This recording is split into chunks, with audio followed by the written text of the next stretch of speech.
우리가 어떤 대상을 이렇게 뚜렷하게 비교한다는 건 그렇게 쉬운 일이 아닙니다. 왜냐하면 비교를 하려면 그 객관적 각각의 낱낱의 상황들을 또 정확히 알아야 되고 그 특징들이 선명하게 드러날 때만이 비교에 대한 정확한 평가가 나올 수 있거든요. 여러분들 혹시 바울과 베드로 중에 누가 더 나은 겁니까? 베드로가 있고 바울이 있을 때 누가 더 나은 거예요? 누가 더 좋은 거예요? 바울 한 표 나왔습니다. 예. 또 있습니까, 여러분? 어떠세요? 바울과 베드로 중에 누가 더 나은 거예요? 누가 더 좋은 거예요? 누가 더 잘한 겁니까? 어때요? 우리가 참 대답하기 어려울 때 그냥 다 좋아, 다 괜찮아 이렇게 대답하는 게 가장 무난한 대답이긴 하죠. 근데 이제 바울과 베드로는 각각의 사역의 특징이 아주 분명했던 사람들입니다. 아시죠? 베드로는 누구에게요? 유대인 공동체에게 복음을 전했던 사람이고 바울은 그렇죠. 소위 말하는 비유대인들에게 복음을 전했던 사람입니다. 그들의 각각의 사역 굉장히 아주 다양해 보이고 차이가 있어 보이지만 그럼에도 불구하고 우리가 누가 더 나으냐, 누가 더 좋으냐, 누가 더 잘했냐 라고 평가하는 건 굉장히 어렵습니다. 왜냐하면 바울은 바울 나름의 평가받을 부분이 있고 또 베드로는 베드로 나름의 우리가 평가하고 의미를 곱씹을 부분이 있기 때문에 어느 누가 낫고 어느 누가 더 중요하다 이렇게 말하기는 결코 쉽지 않을 겁니다. 예수님의 제자도 마찬가지죠. 예수님의 여러 제자 가운데 요한이 있고 또 베드로가 있을 때 누가 더 잘했냐 이것도 사실 얘기하기가 굉장히 어렵습니다. 각각이 다 나름의 자리에서 지켜낸 부분이 있고 또 충실하게 자신에게 이행된 부분들을 수행했기 때문에 누가 더 잘했는가를 말한다는 건 굉장히 어려운 겁니다. 그래서 우리가 단적으로 누가 더 잘했냐 못했냐 누가 더 나으냐 그렇지 않냐 이걸 평가한다는 건 굉장히 신중한 일이고요 또 굉장히 어려운 일임에 분명합니다. 그러나 그럼에도 불구하고 성경에서 분명하게 이렇게 손을 들어주고 무게 중심이 한쪽으로 기울어져 있는 것을 볼 때가 있습니다. 대표적으로 오늘 등장하고 있는 다윗과 솔로몬의 두 사례입니다. 다윗과 솔로몬 중에서 이제 답을 하실 준비가 되어 있죠, 여러분. 다윗과 솔로몬 중에서 어느 쪽으로 하나님의 무게 중심이 더 이렇게 기울어져 있을까요? 하나님이 어느 쪽에 더 마음을 더 두고 계실까요? 솔로몬일까요? 아니면 다윗일까요? 뭔가 다윗이 있어 보이잖아요. 있어빌리티 하지 않습니까? 그러면 왜 그랬을까? 왜 하나님께서 그렇게 다윗을 더 중용하시고 사실은 솔로몬이 다윗에게 비해서 못한 게 별로 없습니다.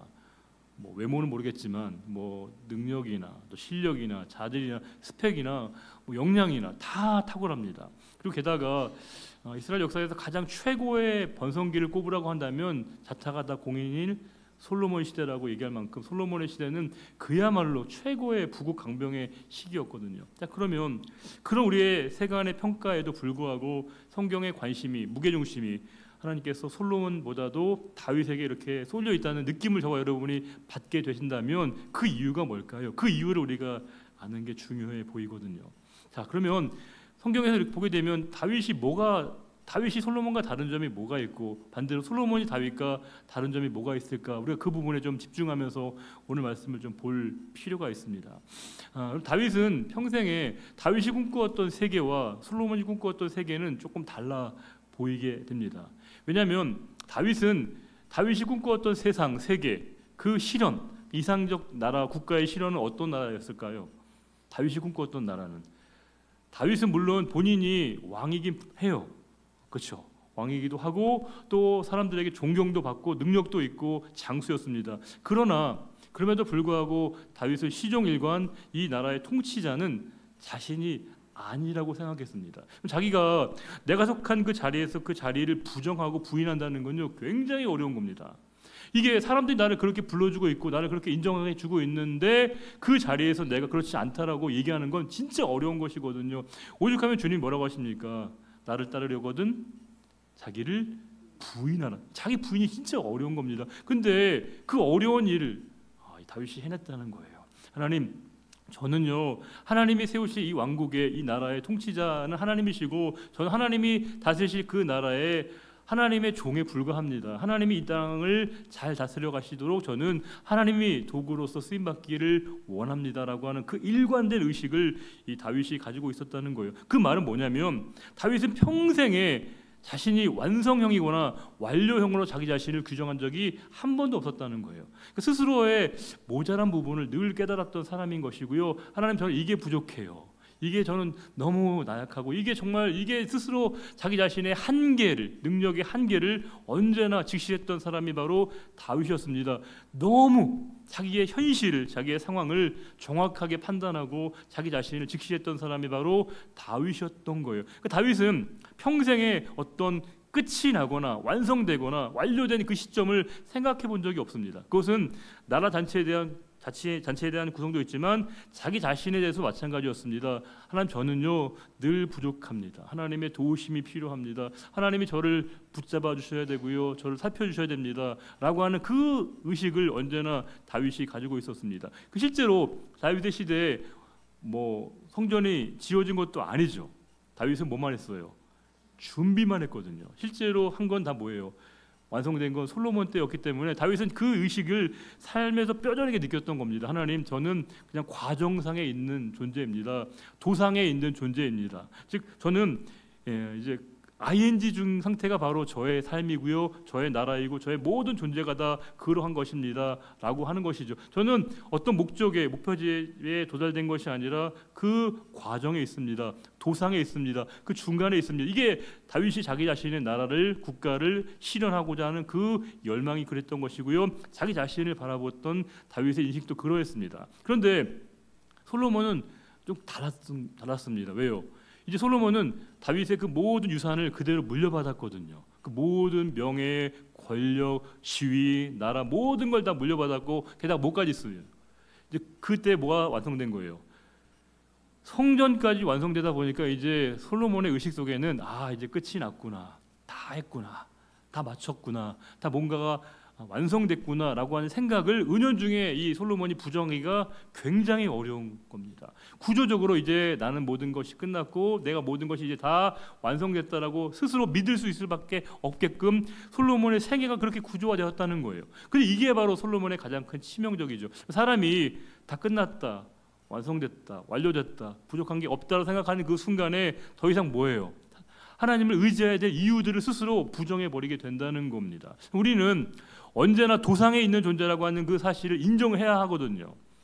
우리가 언제나 지금의 삶이 내 삶에서 전체를 보게 되면 언제나 나는 중간에 있는 것이고 내가 가야 될 길은 언제나 멀고 험난하고 가야 될 길이 멀었다. 이 의식이 우리에게 필요한데 뭔가 끝났고 마쳤고 완성됐고 완료됐다고 생각되는 그 시점에서 사람은 영적으로 해이해지고요, 느슨해질 수밖에 없는 거예요. 그러니까 다윗은 평생의 긴장감을 갖고 살아갔는데 솔로몬은 뭡니까? 점점 이 긴장감이 해이해지고요, 느슨해지게 마련입니다. 왜요? 너무 완성된 게 많거든요. 너무 이게 다 부족한 게 없거든요. 나라가 완전히 안정되어 있고 부족한 것도 없고 사람들도 다 자기에게 쏠려 있다 보니까 더 이상 본인이 스스로 긴장감을 못 갖는 거예요. 우리가 다윗과 솔로몬의 제가 비교를 얘기했지만 저와 여러분의 삶도 마찬가지 아닐까요? 우리가 내 삶에서 언제나 위기가 어떨 때 찾아오는가를 잘 보시게 되면 내가 뭔가 좀 이렇게 됐다, 내가 뭔가 완성됐다, 뭔가 내가 좀 이제 뭔가를 마쳤다라고 되는 시점, 그 묘한 틈 사이에 이렇게 언제나 우리가 균열이 나타나게 될 때가 있다는 거예요. 언제나 그래서 우리 신앙인은 자기 자신의 삶에서 언제나 내 모든 삶은 과정 속에 있다, 도상에 있다, 이 지점을 우리가 언제나 인식을 해야 한다는 거예요. 이 말은 뭘까요? 내 삶에서 하나님의 도우심을 받지 않아도 되는 그 시점은 존재하지 않는다는 거예요. 내가 잠을 잘 때도 그렇고요, 깨어 있을 때도 그렇고, 이 시간 예배를 드릴 때뿐만이 아니라 예배가 끝나고 난 다음에 우리가 흔히 얘기하는 그것을 우리가 삶의 예배라고 정의하는 그 이유도 바로 거기에 있거든요. 이 시간에 예배가 끝나는 게 아니라 어쩌면 이 공적 예배가 끝나는 그 이후의 삶의 대부분의 23시간의 그 예배 가운데 하나님 되심을 인정하지 않게 되면 우리가 넘어지고 흔들리고 좌초할 수밖에 없다는 것을 성경이 일관되게 말씀해주고 있습니다. 다윗은 많이 흔들렸지만 오뚜기처럼 그 자리를 잡아왔는데 솔로몬은 한 방에 무너집니다. 한 방에 흔들리게 됩니다. 너무 부족한 게 없어 보이고 완성된 것처럼 보였는데 솔로몬의 삶에 너무 큰 한 방에 무너져서 솔로몬 하나 때문에 나라가 완전히 또 이렇게 두동강이 나게 되는데 그 모든 이유가 뭘까를 구조적으로 보게 되면 솔로몬은 좀 안심했구나, 안도했구나라고 하는 겁니다. 스스로 됐다라고 생각하는 그 지점을 솔로몬이 생각했던 그 의식과 언제나 하나님, 저는 하나님의 도우심이 없으면 안 됩니다, 하나님이 제 삶을 지키시지 않으시면 안 됩니다라고 하는 그 절박한 위기의식과 경각심을 언제나 다윗이 가지고 있었기 때문에 이 다윗과 솔로몬의 극명한 차이가 바로 이와 같은 상황에 대한 인식, 그 인식을 통해서 하나님을 바라봤던 그 삶에 대한 고백이 이 다윗과 솔로몬을 너무나 크게 차이나게 한 그 시점에 그 어떤 그 분기점이라고 할까요? 그 내용이 오늘 본문에 나오고 있습니다. 오늘 본문은 여러분들이 읽으시면서 약간 숨은 그림 찾기 같은 게 있어요. 뭐냐면 되게 너무 잘 되고 있거든요. 너무 어려움이 없는 상황입니다. 솔로몬의 업적 그 자체를 쫙 이렇게 태평성대 일들을 나열하고 있는데 우리는 그 속에서 이게 안 좋은 거를, 뭔가 좀 찜찜한 것들을 우리가 길러내야 됩니다. 찾아내야 됩니다. 그게 성경의 메시지거든요. 이 솔로몬의 모든 업적이 탁월한 것처럼 보이지만 그 큰 그림을 그리고 있는 그 가운데 이게 뭔가 솔로몬의 삶에 큰 위기가 그의 삶에서 이미 조성되고 있었구나라고 하는 것을 저와 여러분들이 발견해내는 그 안목을 우리가 키워내는 게 중요하다는 거예요. 자, 여러분들이 오늘 말씀을 끝났을 때 어떻게 찾아가시는지 그런 좀 뭔가 좀 숨어있는 그림을 찾아내는 마음으로 한번 본문을 보도록 하겠습니다. 솔로몬이 1절에 여호와의 전과 자기 궁전, 즉 궁궐과 여호와의 성전을 짓는데 몇 년 걸렸다는 거예요. 20년 동안에 건축하기를 뭐예요? 마쳤다, 끝났다는 거죠. 이제 끝났다는 건 안도할 수 있는 상황인 거예요. 이제 마쳤다, 끝났다, 뭔가 이제 좀 뭔가가 일이 잘 마무리되었다, 이렇게 스스로 생각할 수 있지 않겠습니까? 근데 1절 말씀에 이 말씀을 통해 어떤 느낌이 드세요?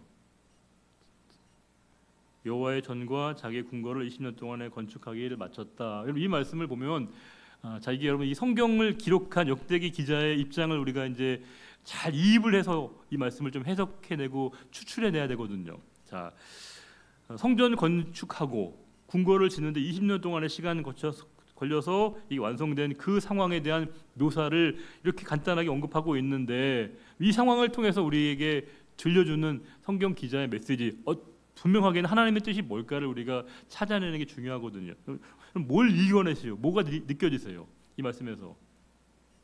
자, 여러분 되게 긍정적으로만 이 말씀이 읽혀지시는지, 아니 뭔가 좀 불안한, 안타까움과 아쉬움과 뭔가 조금 이제 우리가 좀 고민해야 될 부분이 있는가? 여러분 그 두 지점이 있거든요. 어때요? 아무 생각도 없는 제가 입으로 여러분들에게 고민을 안겨드린 것 같긴 한데, 20년 동안의 성전 건축이나 왕궁을 지었다라고 하는 건 이제 모든 대업이, 과업이 잘 완성됐다라고 하는 안도감을 갖게 하는 지점이기도 하고 뿌듯해하는 지점이기도 하지만, 또 우리가 어떤 느낌이 드시냐면, 저는 그랬어요. 너무 오래 걸린 거 아니야? 너무 오랜 시간이 걸린 거 아니야? 라고 하는 거예요. 한 사람의 재위기간이라고 하는 게 정해져 있지 않습니까? 근데 너무 대부분의 시간을, 궁궐 짓고 성전 짓는 대부분의 시간을, 물리적인 건물과 외형을 갖추는데 대부분의 시간을 쏟았다라고 하는 것은 실제로 그가 할 수 있는 일들이 제한될 수밖에 없다는 사실이죠. 물론 필요한 일이고 또 그들에게 있어야 될 일이지만, 그 많은 시간, 20년 동안 여기 있다는 것은 20년 동안에 그 모든 일에, 그 솔로몬의 생애 업적과 관심과 노력이 다 거기에 모든 전심 전력하다 보니까, 정작 건물이라고 하는 게 중요하긴 하지만 그 건물 그 자체가 기능하는 것, 그 기능을 잘 해내는 게 더 중요한 것이거든요. 근데 지금 솔로몬이 사실 궁전이 더 오래 걸렸습니다. 궁궐을 짓는데, 또 성전을 짓는데 이 20년 동안에 많은 시간을 뺏겼다라고 하는 것은 그의 많은 에너지와 힘을 여기에 쏟아버렸구나 라고 하는 것을 우리가 읽어낼 수 있습니다.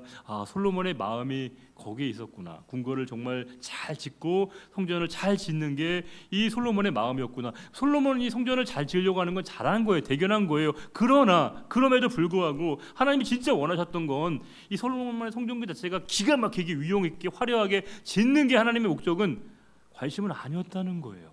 하나님의 관심은 그 성전이 성전답게 기능하는 것, 하나님의 뜻이 그곳에 있는 것이 하나님의 진짜 마음이었는데 너무 그 성전을 화려하고 위용 있게 지으려고 하다 보니까 또 궁궐을 그렇게 오랫동안 지으려고 하다 보니까 정작 거기에 모든 힘을 빼앗겨 버려서 실제로 하나님의 뜻 가운데 해야 될 많은 부분들을 솔로몬이 놓칠 수 있었다라고 하는 그 부분을 우리가 이해하는 게 중요해 보입니다. 2절에 이 솔로몬이 이제 이걸 마쳤으니까 이제 자기가 해야 될 일을 해야 하거든요. 이제 본인이 통치자임을 스스로에게 입증해야 되기 때문에 2절에 후람이라는 사람이 솔로몬에게 돌려준 그 성읍들을 솔로몬이 다시 건축한 겁니다. 이제 자기의 나라를 보다도 완벽하게 구축하는 게 솔로몬의 관심이었거든요. 이게 얼마나 힘들게 얻은 건데요. 이게 얼마나 힘들게 얻은 그런 결과물이기 때문에 그걸 지켜내려고 너무 애쓴 거예요. 20년 동안 성전 짓고 궁궐 지으면 진짜 얼마나 애쓴 거겠습니까? 보기만 해도 아마 뿌듯했을 거예요. 대견했을 겁니다. 근데 문제는 뭐냐면 그걸 지켜내려고 그 나라를 본인이 나라 왕이었던 그 나라를 지켜내는 게 너무 솔로몬의 큰 관심이었다는 거예요. 진짜 중요한 건 다윗은 그 나라의 진짜 통치자가 하나님이시고 하나님의 하나님 되심을 드러내는 게 다윗의 일생의 관심이고 다윗의 마음이었는데 솔로몬은 뭐예요? 내 나라, 나의 나라, 이 나라를 어떻게 하면 안정되게 구축하고 안정되게 유지할 것인가, 그게 솔로몬의 주된 관심사였다는 거예요. 다윗은 전혀 반대였거든요. 내가 아니라 하나님이 이 나라의 통치자이시고 백성들에게 하나님이 어떤 존재인가로 자리매김되어지는 게 이게 다윗의 큰 관심사였는데 솔로몬은 뭐예요? 물론 아마 대외적으로 그렇게 얘기했겠죠. 하나님이 이 나라의 통치자이십니다. 우리 아버지 다윗의 하나님이 저의 하나님이십니다. 이렇게 얘기했겠지만 내심으로 뭐였다는 거예요? 내 거, 내 나라, 내 국가, 내 나라를 잘 지켜내야 되지. 이게 허물어지면 안 되지. 지키려고, 자기 걸 지키려고 그렇게 많이 관심과 애를 썼다는 거예요. 그러니까 당연히 이제 그의 모든 관심은 그 주변에 있는 그런 모든 상황들을 잘 정리해내는 게 솔로몬의 관심이었고, 또 후람 왕에게 얻어낸 그 땅을, 성읍들을 건축해서 이스라엘 백성들을 거기에 거주하게 한 겁니다. 왜요? 거기 사람이 살아야 도시의 기능을 하면서 통치도 하면서 조세도 납부받으면서 나라가 제대로 운영될 것이라고 생각했기 때문에 이게 판단이 잘못된 건 아니에요.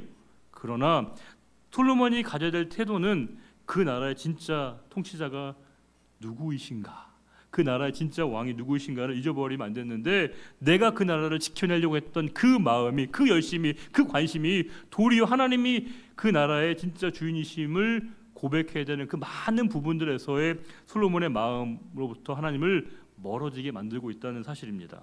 이제 솔로몬의 계속 그런 일들이 진행돼요. 하마소바를 쳐서 점령하고, 하마소바 중요하지 않습니다. 그 많은 지역이 확장되어져 가면서 이스라엘의 강성함을 보여주지만, 국가의 강성함도 되지만 직접적으로 누구예요? 솔로몬의 힘을 보여주는 겁니다. 나 이런 사람이야. 여기도 점령하고 여기도 차지하고 계속 그 다윗 솔로몬의 땅이 넓어져 갑니다. 영토가 확장돼 갑니다.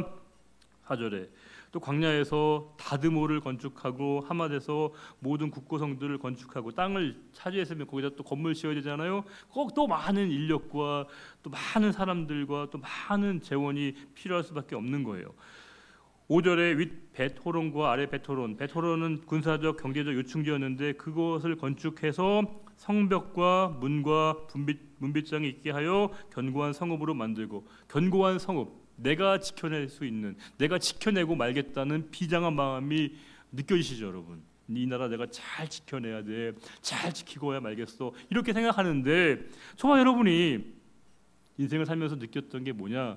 내가 지키려고 해서 지켜진 게 별로 없다는 거예요. 별로 없다는 겁니다. 내가 그거 붙들려고 해서 붙들어진 게 별로 없습니다.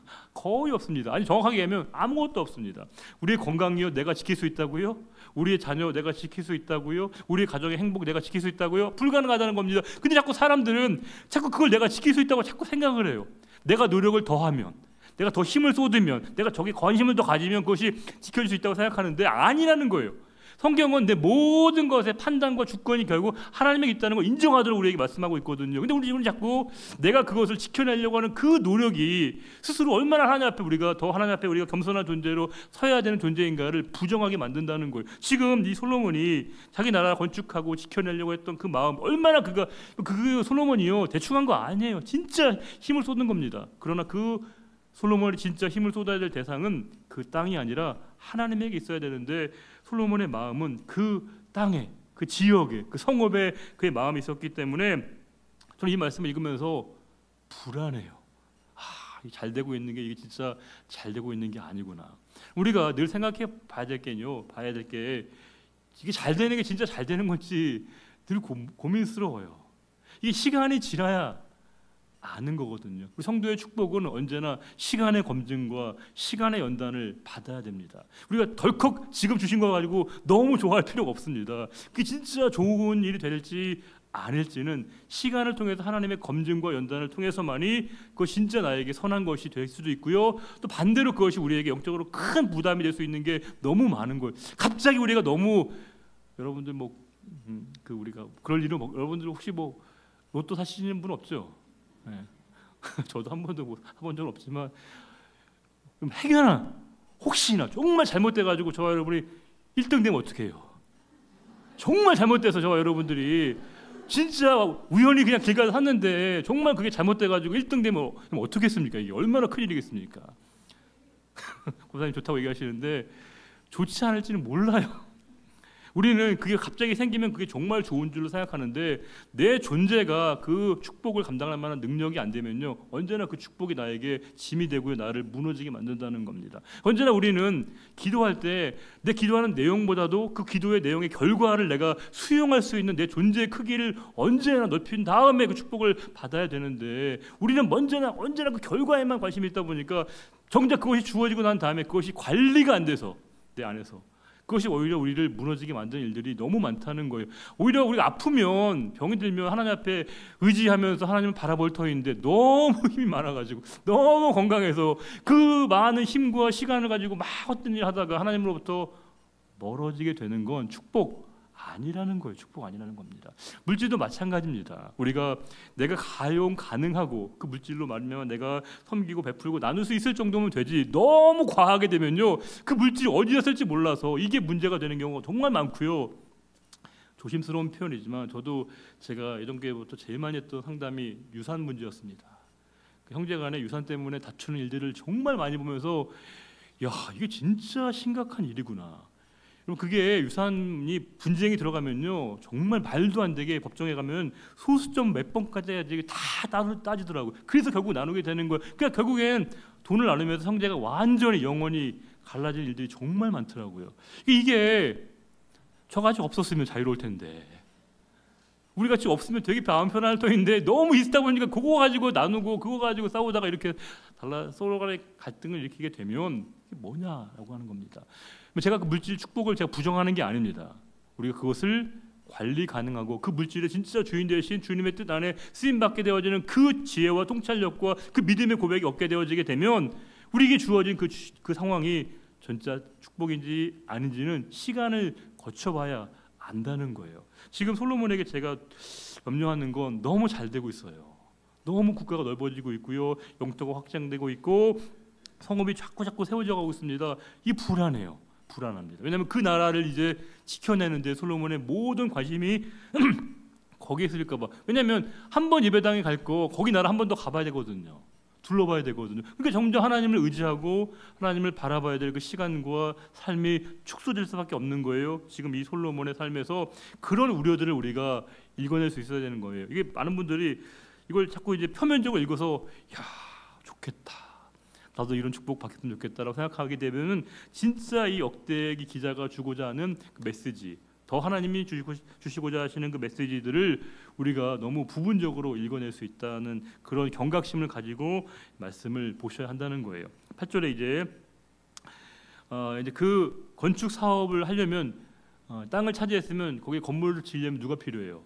사람이 필요하죠. 그 인력 배치를 위한 조직도를 얘기하는 거예요. 7절에 이스라엘이 아닌, 즉 이스라엘 백성들이 아닌 사람들, 즉 헷 족속, 아모리 족속, 브리스 족속, 히위 족속과 여부 족속에 남아 있는 모든 자들, 즉 이방에 있는 사람들을 가나안에 있는 7 족속을 그 건축 사업에 투입했다는 거예요. 8절에 이스라엘 자손이 멸망하지 않았으므로 그 땅에 남아 있는 그들의 자손들을 솔로몬이 일꾼으로 삼아서 그들이 이제 그 일들을 맡겼다는 거예요. 그러면서 9절에 오직 이스라엘 자손은 솔로몬이 노예로 삼아서 그 일을 시키지 않았고, 즉 가나안의 7족속 사람들에게만 그 일을 부여했다. 즉 노동을 직접 하는 일들은 허드렛 일이라고 생각했는지 그 일들은 이스라엘 백성들이 아닌 사람들에게만 그 일을 맡겼다는 겁니다. 그들은 군사와 지휘관의 우두머리들과 그의 병거와 마병의 지휘관들이 됨이라. 누가요? 이스라엘 자손들은 지휘관, 뭐랄까 이렇게 좀 상급자가 되는 것이고, 현장에 있는 사람들은 다 이방인 사람들에게 그 일을 맡겼다. 이렇게 계층 구조가 나눠져 있는 걸 볼 수 있습니다. 10절에 솔로몬 왕의 공장을 감독하는 자들이 250명이라 그들이 또 백성들을 다스린지, 250명의 어떤 그런 지휘관들의 통솔하에서 그 모든 일들이 일사불란하게 체계적으로 이루어져 가는 것을 볼 수 있습니다. 11절에 솔로몬이 이제 여기서 이제 우리가 좀 뭔가 좀 뭔가가 있구나. 솔로몬의 삶에 좀 우리가 우려해야 될 부분, 솔로몬이 왜 자꾸 결국에 팡 하고 무너지게 되었는가에 대한 그 단초를 제공하게 되어지는 사건 하나하나를 소개하고 있습니다. 11절에 솔로몬이 바로의 딸을 데리고 다윗 성에서부터 그를 위하여, 즉 이제 그 아내로 삼았던 그 바로의 딸을 데리고 건축한 왕궁에 이르러되 내 아내가 이스라엘 왕 다윗의 왕국에 살지 못하게 된다는 거예요. 왜요? 거기 뭐가 있으니까, 여호와의 궤가 있는 것이니까 그 아내였던 바로의 딸을 거기에 거주하지 못하게 했다. 잘한 걸 못한 거예요. 여러분들 꼭 질문만 하시면 꼭 이렇게 성경을 보시는 특별한 능력을 발휘하시는 것 같은데 어때요? 지금 솔로몬이 그 바로의 딸이었던 그 당연히 그 애굽의 딸이겠죠. 그 딸을 다윗 성에 있지 못하게 한 거예요. 왜요? 거기에 뭐가 있으니까 언약궤가, 이방 여인이 언약궤랑 접촉하지 않게 하는 그 솔로몬의 조치, 여러분 잘한 거예요, 못한 거예요? 잘한 거예요, 못한 거예요, 여러분? 잘한 거 못한 거예요? 잘한 거죠. 그러나 아쉬워요. 왜요? 그 조치만 보면 잘한 건데 아예 바로의 딸을 아내로 삼은 것 자체가 문제가 된 거거든요.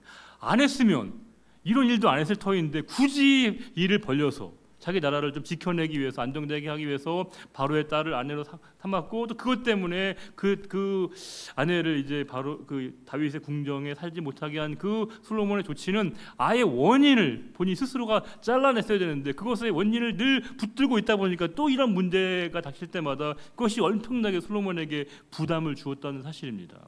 우리가 생각해 보게 되면, 우리가 어떤 불씨를 안고 있으면 언제나 그것이 우리의 삶에서 이게 화가 될 수 있다는 걸 인식을 해야 되는데, 우리는 마치 그것을 내가 안고 있으면서도 나는 괜찮겠지, 나는 괜찮을 거야 라고 생각하는 게 얼마나 안이한 생각일 수 있느냐라고 하는 거예요. 되게 조심스러운 얘기인데, 제가 청년들을 오랫동안 이제 목회하다 보니까 청년들이 이제 결혼 상대자를 이제 생각하지 않겠습니까? 어떤 분들 목사님 어떤 사람 만나면 좋겠습니까? 뭐 그런 조언도 하고 상담도 하고 이렇게 문의도 하고 오랫동안 대화도 하는데, 결론적으로는 큰 의미는 없더라고요. 본인이 결국 마음에 드는 사람한테 가요. 저한테 묻는 거는, 목사님 제가 마음에 드는 그 사람에게 제가 이 마음이 옳다는 걸 좀 인정해 주십시오라고 하는, 저에게 추임받기 위한 정도이지 실제로 그것에 대해서 내가 어떤 얘기를 해주면 진지하게 받아들이는 청년들은 제 느낌으로는 그렇게 많지는 않더라고요. 이미 본인이 뭐예요? 답을 갖고 왔습니다. 기도의 답도 갖고 왔습니다. 그 기도에 대한 답을 갖고 오고 있는 친구에게 기도하라고 하는 건 불가능한 일이거든요. 본인이 이미 답을 갖고 온 거예요. 그래서 제가 몇 가지 이제 조언 같은 거를 할 때가 있거든요. 제가 예전에 어떤 청년이 이제 자기가 만나는 자매가 있었는데 이제 뭐 결혼을 앞두고 결혼까지 진행하고 있는 상황이었는데, 어떤 게 있었냐면 이 자매가 교회는 같이 다니고 있지만 이 형제가 11조를 내는 거 이해 못 하겠다는 거예요. 왜 11조까지 내야 되지? 이렇게 자매가 묻는다는 거예요. 근데 우리가 이걸 어떻게 설명해야 되겠습니까? 이 부분을 넘어서지 못하면 되게 어려운 거거든요. 우리는 너무 당연한 일인데 거기 너무 당연하게 안 해야 된다고 생각하니까 이게 너무 갈등이 있는 거예요. 갈등이 있는 겁니다. 생각해 보면 우리가 그럴 수 있습니다. 조심스러운 얘기지만 우리가 흔히 말하는 것처럼 신앙의 결이 다른 분과 함께 참 이게 짐을 지지 말라고 하는 이유가, 물론 그렇죠. 저희 어머님도 정말 다행스럽게 아버님이 어릴 때 신앙생활하셨지만 중간에 안 하셨던 분이 어머니 만나서 잘 신앙생활하고 또 아들도 목회자 만들고 정말 잘한 것이지만 저희 어머니는 진짜 힘드셨거든요. 정말 많이 힘드셨고 많은 눈물을 흘리셨습니다. 우리가 뭐 그럴 수 있죠. 그런 경우도 정말 많습니다. 그러나 많은 경우에는 우리가 그 불씨를 안고 있으면 거기에 대한 많은 상관하는 책임을 본인이 감당해야 될 일들이 너무 많다는 거예요. 제가 그래서 안타까운 마음으로 다른 건 모르겠으나 제가 저는 다른 기준을 별로 제시하지 않습니다. 저는 청년들에게 결혼 배우자를 할 때 이 믿음에 대한 부분은 좀 필요한 것 같다. 믿음이 다르면 너무 본인이 감당해야 될 짐이 너무 크다. 이 얘기를 제가 하고요. 또 하나는 이제 얼굴 표정, 얼굴이 까만 건 상관이 없는데 얼굴이 어두운 건 안 된다.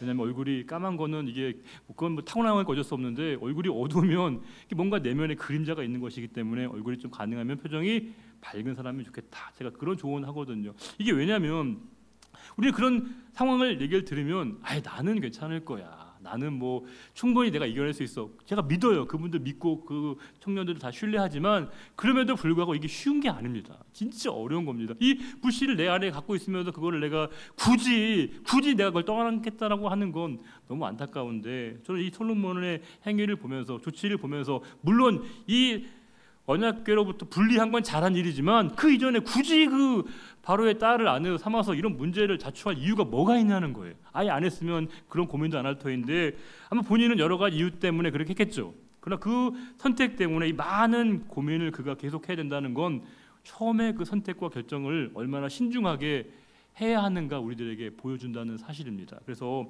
여러분들이 또 이 말도 오해하시면 안 됩니다. 왜냐하면 분명히 우리가 또 하나님께 어떻게 역사하실지 모르니까 분명히 우리가 우리 배우자든지 우리의 자녀들의 배우자를 고를 때 분명히 하나님께서 다양하게 역사하실 게 분명하지만 우리가 그 모든 것 가운데 특별히 고민을 좀 필요하다라고 하는 부분을 제가 말씀드리는 겁니다. 사실 저도 좀 걱정되긴 해요. 저희 아들도 이제 커가지고 이제 언젠가는 결혼을 할 테인데 저희가 이제 우리 아이 사윗감 되는 친구가 왔는데 전혀 다른 얘기를 하면 제가 어떻게 이걸 감당을 해야 되는 건가? 제가 어떻게 그것을 이해를 해야 되는 건가? 딱 오자마자 안수받겠다고 하는 친구가 있으면 너무 좋을 것 같습니다. 아버님 제가 안수하고 교제하겠습니다. 너무 좋을 것 같은데 아예 정반대 입장을 취하고 있으면 제가 어떻게 이걸 받아들여야 되는가 싶은데 제가 아이들에게도 얘기하고 집사람도 얘기를 많이 하는 것 같긴 한데 이게 정답이 있는 건 아니지만 그럼에도 불구하고 이게 신앙적인 같은 결을 간다는 건 정말 중요한 부분이라는 것을 여러분들에게 말씀드리는 것이고요. 지금 바로의 딸 잘 몰라요. 이분이 얼마나 어떤 분인지 몰라요. 단지 이 바로의 딸이 하나님을 지향하지 않는 건 분명하거든요. 그 하나님을 지향하지 않는 그 바로의 딸과 결혼했던 그 솔로몬이 얼마나 큰 지금 어려움을 겪고 있는가를 생각해 보게 되면 하나님이 그냥 우리들에게 주시는 뜻은 아니다. 는 것을 우리가 늘 생각할 필요가 있습니다. 12절에 솔로몬이 낭실 앞에 쌓은 여호와의 제단 위에 여호와께 번제를 드리되 즉 솔로몬이 또 하나님께 도리는 다 하고 있어요. 13절에 모세의 명령을 따라 매일의 일과대로 안식일과 초하루와 정한 절기고 1년에 세 절기 이스라엘 3대 절기 있죠. 여러분 뭐예요? 무교절을 다른 말로도 유월절이라고 하고요. 77절은 뭐예요? 또 오순절이라고 부르기도 하고 초막절은 뭐예요? 장막절 이렇게 부르기도 하는 3대 절기를 그가 잘 지켰습니다. 근데 그 솔로몬이 그렇게 절기를 지켰던 이유, 예배를 드렸던 그 이유가 뭐냐? 14절에 나와 있습니다. 솔로몬이 또 그 아버지 다윗의 규례를 따라 즉 아버지가 했던 믿음의 유산을 솔로몬이 잘 이어받았다는 거예요. 즉 다윗이 제일 잘한 건 그 아들 솔로몬에게 믿음의 유산을 잘 전승시켰다는 게 다윗이 잘한 거죠. 그 아버지 다윗의 규례를 따라서 제사장들의 반열을 정하여 섬기게 하고 레위 사람들에게도 그 직분을 맡겨 매일의 일과대로 찬송하며 제사장들 앞에서 수종들게 하며 또 문지기들에게 그 반열을 따라 각 문을 지키게 하였으니 이는 하나님의 사람 뭐예요? 다윗이 전에 이렇게 명령하였습니다. 너 이렇게 해야 돼 라고 다윗이 솔로몬의 귀에 못이 박히도록 얘기했다는 것입니다. 다른 얘기가 한 게 아니라 이렇게 해야 돼. 하나님이 정한 그 규례대로 말씀대로 살아야 돼. 이렇게 다윗이 시종일관 솔로몬에게 전했던 것이고 그 외침이 이제 지금 솔로몬의 삶에서 구현되고 있는 겁니다. 우리가 자녀들에게 한 그 말이요. 그냥 사라지는 게 아닙니다. 때론 듣든지 안 듣든지 우리가 해야 될 일들을 해야 되는 거예요. 전해야 될 말씀을 전하는 겁니다. 그 말씀을 전하도록 우리를 부모라는 이름으로 부르신 거예요. 우리에게 하나님 말씀을 전하는 그 통로로 우리에게 이 부모로 우리를 부르신 것이고, 우리가 다음 세대보다 우리가 앞선 세대로 부른 이유도 바로 여기 있습니다. 우리 교회의 다음 세대에게 이 복음을 전하도록, 하나님 말씀을 증거하도록 우리를 앞선 자로 부르신 것이고, 이 부모와 어른이라고 하는 이름으로 우리를 부르신 것이고요. 그 다윗이 그렇게 솔로몬에게 전했을 때 그 솔로몬이 이제 그 아버지 말씀을 상기하면서 그 아버지 다윗이 전해준 말씀대로 행했다, 명령대로 준행했다, 이렇게 성경이 증거하고 있습니다. 15절에 제사장들과 레위 사람들이 굳고 일하든지 무슨 일이든지 왕이 명령한 바를 전혀 어기지 아니하였더라. 일사천리로 일사불란하게 쫙 질서 있게 모든 게 다 지켜지고 있습니다. 16절 솔로몬이 여호와의 전에 기초를 쌓던 날부터 준공하기까지 모든 것을 완비하였으므로 여호와의 전 공사가 결점 없이 끝나니라. 즉 철저하게 잘 마무리됐다. 성전 건축의 모든 제반 사업들이 아주 깨끗하게, 아주 거룩하게 완성되었다, 이렇게 얘기합니다. 솔로몬이 마지막까지 최선을 다해 진력했다는 걸 알 수 있습니다. 근데 거기까지 끝나면 너무 좋을 것 같은데 오늘 말씀은 17절에 이렇게 말씀이 있습니다. 그때 솔로몬이 에돔 땅의 바닷가 에시온 게벨과 엘롯에 이르렀더니 후람이 그의 신복들에게 부탁하여 배와 바닷길을 아는 종들을 보내매 그들이 솔로몬의 종들과 함께 오빌에 이르러 거기서 금 450달란트를 얻어 솔로몬 왕에게 가져왔더라. 즉 곳곳에서 이제 금 산지에서 금이 막 쏠리고 있는 거예요. 즉 솔로몬에게 금이 막 이렇게 찾아오고 있는 거예요. 와, 솔로몬에게 막 금이 막 계속 쌓이고 있는 그 상황을 얘기하고 있습니다. 뭐 금 450달란트 계산하고 싶지도 않아요. 너무 많아가지고 너무 크면 우리가 부럽지도 않지 않습니까?